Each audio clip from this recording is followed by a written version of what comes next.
everyone, welcome to our channel Bioverse, the universe of biology। आज हम discuss करने वाले हैं बीएससी सेकेंड सेमेस्टर के बॉटनी का सिलेबस। अगर आप इस चैनल पे नए हैं तो प्लीज़ चैनल को लाइक करिए, शेयर करिए और सब्सक्राइब करिए। देखिए, इसमें जब आप बॉटनी का सिलेबस देखेंगे तो इसमें आपके दो पेपर होने वाले हैं। First one is theoretical paper और सेकंड वन जो है वो प्रैक्टिकल पेपर है। तो मैं आज इसमें आपको थियोरी के जो पेपर हैं उसके बारे में एक्सप्लेन करने वाली हूँ। तो चलिए स्टार्ट करते हैं। इसमें आपका पहला यूनिट क्या है इस पेपर में? इसमें पेपर का जो यूनिट है उसका क्या नाम है? आर्किगोनिएट एंड प्लांट्स आर्किटेक्चर। आर्किगोनिएट क्या होते हैं और प्लांट का आर्किटेक्चर क्या होता है, उसमें कौन कौन से फंक्शन पाए जाते हैं। तो चलिए स्टार्ट करते हैं। इसमें फर्स्ट इसका यूनिट क्या है? फर्स्ट यूनिट में आपको पढ़ना है introduction of archegoniate and bryophyte. Bryophyta में और आर्किगोनिएट के जो इंट्रोडक्शन है उनके बारे में पढ़ना है। इसमें जो टॉपिक्स हैं, सब टॉपिक्स हैं, उसमें आपको क्या क्या पढ़ना है? यूनिक फीचर ऑफ आर्किगोनिएट, जिसमें ब्रायोफाइट्स, जनरल कैरेक्टर इनका क्या होता है, इसमें अडाप्टेशन टू लैंड हैबिट क्या होती है। ब्रायोफाइट को आपको पता ही है एम्फीबियंस ऑफ प्लांट किंगडम कहा जाता है। रेंज ऑफ थैलस ऑर्गेनाइजेशन क्या है, क्लासिफिकेशन करने, इसमें फैमिली। देखिए, आप क्लासिफिकेशन जानते हैं ना, किंगडम, फाइलम, किंगडम, उसके बाद से फैमिली, ऑर्डर, जीनस, स्पीसीज। तो यहाँ फैमिली तक इनका क्या है, क्लासिफिकेशन करना है प्रॉस्कियर के द्वारा 1957 में जो दिया गया था।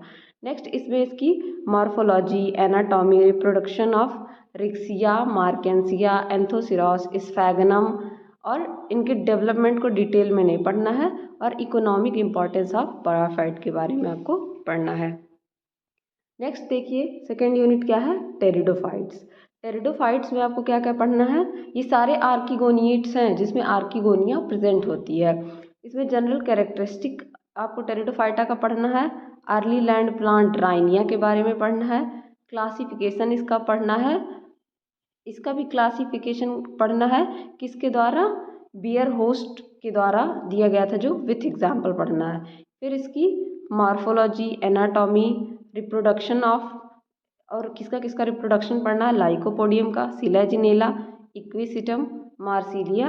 और इसका डेवलपमेंट जो है डिटेल में नहीं पढ़ना है। इनके जो रिप्रोडक्टिव पार्ट हैं, रिप्रोडक्शन कैसे होता है इसमें, उसके बारे में पढ़ना है। फिर नेक्स्ट आपको टेरिडोफाइट्स में क्या पढ़ना है? हेट्रोस्पोरी पढ़नी है। सीड हैबिट इसका पढ़ना है। इसमें स्टीलर सिस्टम पाया जाता है, उसके बारे में पढ़ना है। और इकोनॉमिक इम्पॉर्टेंस ऑफ टेरिडोफाइट के बारे में आपको पढ़ना है। नेक्स्ट देखिए, इसमें क्या पढ़ना है?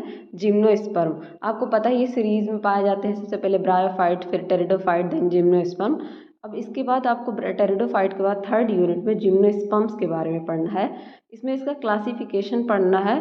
पैंट के द्वारा 1957 में जो दिया गया था, इसका डिस्ट्रीब्यूशन कैसे डिस्ट्रीब्यूटेड है उसके बारे में। सैलिएंट फीचर पढ़ना है इसकी क्लासेस का, साइकडेल्स, गिंकोएल्स, कोनिटेरेल्स, नीटेल्स, और इनके एग्जाम्पल, स्ट्रक्चर और रिप्रोडक्शन के बारे में पढ़ना है।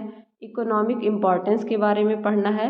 देन इसमें भी मॉर्फोलॉजी, एनाटॉमी, उसके बाद reproduction of cycas, spinous and ephedra के बारे में भी पढ़ना है।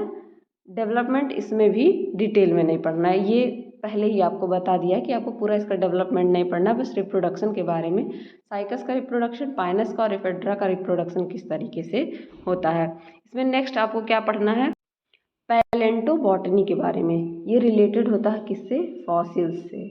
किसी भी चीज़ के फॉसिल से ये रिलेटेड होता है। इसमें जनरल अकाउंट ऑफ साइकेडोफिकेल्स के बारे में, बेनीटेल्स के बारे में, कॉर्डिटेल्स के बारे में, जूलॉजिकल टाइम स्केल क्या होते हैं इसमें आप पढ़ेंगे, पैलियोजोइक एरा, उसके बाद से उसमें आप पढ़ेंगे कैसे ऑर्डोविशियन पीरियड क्या है, डेमोनियन पीरियड्स क्या हैं, इसके बारे में।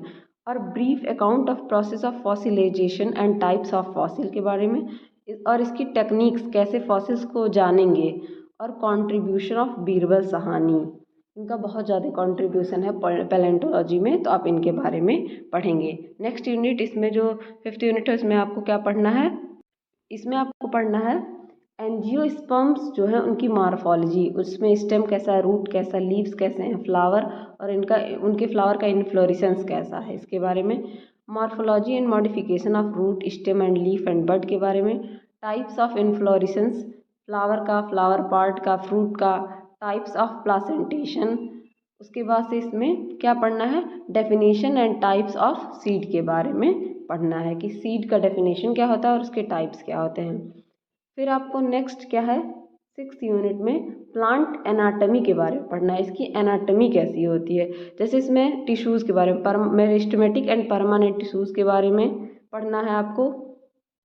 और फिर इसमें पढ़ना है आपको apical meristem and theories on apical organization, apical cell theory पढ़नी है, हिस्टोजन थियरी पढ़नी है, ट्यूनिका कार्पस थियरी पढ़नी है, सेकेंडरी ग्रोथ्स क्या होते हैं उनके बारे में, जैसे रूट, स्टेम, कैम्बियम का structure and function, annular rings के बारे में। फिर आपको इसमें क्या पढ़ना है, एनामेलस सेकेंडरी ग्रोथ, जैसे बिग्नोइया, बोएरहेविया, ड्रेसियाना, निक्टेंथस, इन सारी स्पीसीज़ के बारे में, ये अलग अलग स्पीसीज़ हैं, इनके बारे में आपको पढ़ना है। फिर नेक्स्ट आपका क्या है, 7th यूनिट। 7th यूनिट में आपको रिप्रोडक्टिव बॉटनी के बारे में, प्लांट के रिप्रोडक्टिव बॉटनी के बारे में आपको पढ़ना है। इसमें आपको प्लांट की एम्ब्रियोलॉजी पढ़नी है, स्ट्रक्चर उसमें माइक्रोस्पोरेंजियम का, माइक्रोस्पोरोजेनेसिस क्या होता है, structure of microsporangium and it's type, megasporogenesis, structure and type of female gametophyte के बारे में आपको पढ़ना है। नेक्स्ट इसमें types of pollination, method of pollination, germination of pollen grain के बारे में, स्ट्रक्चर ऑफ मेल गैमेटोफाइट। और नेक्स्ट फिर इसमें क्या पढ़ना है आपको, फर्टिलाइजेशन कैसा होता है, structure of dicot and monocot embryo, 2 type की एम्ब्रियो पाई जाती हैं, एक डाइकॉट दूसरी मोनोकॉट, तो इन दोनों के एम्ब्रियो के बारे में, एंडोस्पर्म क्या होते हैं, डबल फर्टिलाइजेशन क्या होता है, एपोमिक्सिस क्या होता है, और पॉली एम्ब्रियो, इन सारी चीज़ों के बारे में आपको यूनिट नंबर 7 में रिप्रोडक्टिव बॉटनी में पढ़ना है। बेसिकली इसमें सारी चीज़ें प्लांट रिप्रोडक्शन जो होता है उससे रिलेटेड आपको पढ़नी है। 8 यूनिट या लास्ट यूनिट में आपको क्या पढ़ना है, इसमें 8th यूनिट जो है इसकी लास्ट यूनिट है, इसमें आपको पैलिनोलॉजी के बारे में पढ़ना है। पैलिनोलॉजी का मतलब होता है, कहीं भी लॉजी का मतलब होता है स्टडी, रिलेटेड टू स्टडी, कहीं भी लॉजी आए उसका मतलब होता है स्टडी। और पैलिनो का मतलब पॉलन ग्रेन होता है, मतलब इसमें किस चीज़ की स्टडी करनी है हमको, पॉलन ग्रेन की स्टडी करनी है यूनिट नंबर 8 में। और इसमें क्या क्या पढ़ना हम लोगों को, पॉलन स्ट्रक्चर के बारे में, पॉलन का स्ट्रक्चर क्या होता है पता ही आपको, पॉलन ग्रेन जो फ्लावर्स में पाए जाते हैं उसके बारे में पढ़ना है। पॉलन की मॉर्फोलॉजी, वो दिखता कैसा है, उसकी मॉर्फोलॉजी कैसी है। पॉलन एलर्जी के बारे में, अप्लाइड पैलिनोलॉजी के बारे में, बेसिक कॉन्सेप्ट पैलिनोलॉजी के बारे में, एक्रोपैलिनोलॉजी के बारे में, फॉरेंसिक पैलिनोलॉजी के बारे में, रोल इन टैक्सोनॉमिक एविडेंस के बारे में। इतनी चीज़ें आपको पढ़नी है। देखिए आपके फर्स्ट सेमेस्टर में भी 2 पेपर आपको पढ़ने थे, एक फर्स्ट बॉटनी का पेपर, दूसरा सेकंड प्रैक्टिकल। इसमें भी फर्स्ट पेपर आपको पढ़ना है और इसमें कितने यूनिट है, 8 यूनिट्स हैं। इसमें फर्स्ट जो 8 यूनिट है उनको आपको फर्स्ट में introduction of archegoniate and bryophyte, second pteridophytes के बारे में, थर्ड जिम्नोस्पर्म्स के बारे में, उसके बाद से फोर्थ पैलियोबॉटनी के बारे में पढ़ना है। फिर नेक्स्ट इसमें आपको क्या, 6th यूनिट में आपको क्या पढ़ना है, एंजियोस्पर्म की मॉर्फोलॉजी के बारे में पढ़ना है। 6th में आपको प्लांट एनाटॉमी पढ़ना है। 7th यूनिट में आपको रिप्रोडक्टिव बॉटनी के बारे में पढ़ना है और 8th यूनिट में आपको पैलियोनोलॉजी के बारे में पढ़ना है। तो ये आपका टोटल बॉटनी के सेकंड सेमेस्टर का सिलेबस है, इतनी चीज़ें आपको इसमें पढ़नी है। मैंने इसको एक्सप्लेन इसलिए कर दिया है कि ताकि आपको पता रहे कि क्या क्या अंदर इसकी चीज़ें पढ़नी है। और हाँ, इसका PDF आपको हमारे टेलीग्राम चैनल पे मिल जाएगा, जिसका लिंक डिस्क्रिप्शन में दिया हुआ है, तो आप वहाँ से जाकर हमारा टेलीग्राम चैनल ज्वाइन कर लीजिए, जिससे आपको PDF इसका और बाकी जो आगे नोट्स प्रोवाइड किए जाएंगे उन सारी चीज़ों का PDF मिल जाए। होप आपको ये वीडियो बहुत अच्छा लगा होगा, और अच्छा लगा हो तो प्लीज़ अपने दोस्तों के साथ इसको शेयर करिए।